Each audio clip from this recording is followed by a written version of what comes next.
Hello everyone, Tyler here for Run Route Recon KC. We are previewing yet another KC Classic foot race. This week it is the CCVI Trolley Run, a 4-mile race that begins in Waldo and finishes on the Plaza, all the while following the trolley track trail. Of course, before we get started, the disclaimers: this preview is for the 2023 route, though final course details are always subject to change by race organization. This preview is based off of the posted course map on the race's official website. For all final details on and around race weekends, such as packet pickup and official race start times, please visit the race's official website, which will be linked in the video description. Also, while you're here, please be sure to like this video and subscribe to the channel. It really does help us out. Also, check out our Instagram and TikTok accounts, both at Run Route Recon KC, and of course our website at runroutereconkc.com. This video is recorded on foot, which means there is a real-time audio-free version on the YouTube channel, which is already posted, just in case you want to use it for training purposes. This week is a little bit quicker pace, of course, though, so something to keep in mind before you check out that training run. Granted, this course is all downhill, so it kind of explains a little bit of the quicker pace this week, but we're going to talk about that as we get to the course preview itself.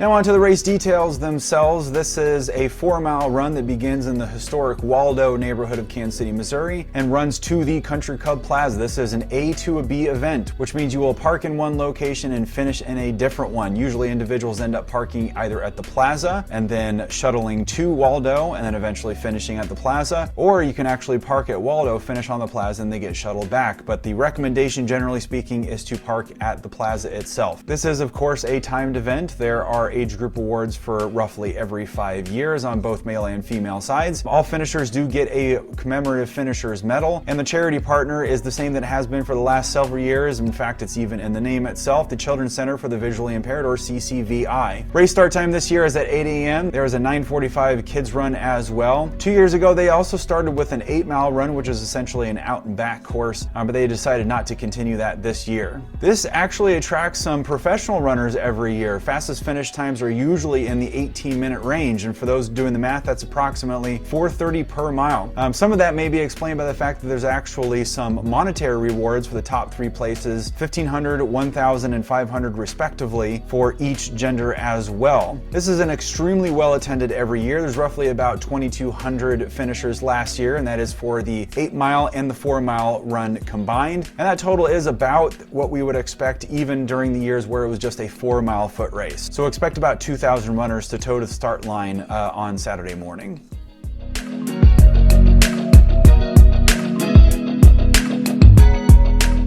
For the course details themselves, this will probably be the easiest of the 4-milers you will ever do. Mapped out, you're only looking about, quite literally, about 20 feet of elevation gain over the whole of the 4 miles, but you are looking at over 160 feet of elevation loss. On foot, I actually measured it closer to about 40 feet of elevation gain. Mapped out, it shows about 20 feet of elevation gain, and all of that elevation gain is within the first mile itself. The terrain is mostly blacktop, although there may be some concrete patches here and there, and there are only really 3 sections here. We have Warnall outbound from Waldo, a quick jaunt through the Armour Hills neighborhood, which is probably the only diversion from the trolley track trail, and then finally the long downhill final 5K along Brookside Boulevard all the way to the plaza. With all those course details, let's go ahead and get down to the starting line.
Once again, I'm going to break this rating in two, half for the scenery or setting and half for the difficulty and challenge of the race. Also, once again, the race experience itself, though not part of the rating, is amazing. This is such a popular race, and like I said, it is truly a classic. As a matter of fact, a lot of the bigger races in the Kansas City area, which attract a whole bunch of extra runners, are usually in the springtime, and this is no different. This is one of those that you really do look for every single year. This runs along the historic Trolley Trail and connects two of KC's most historic districts.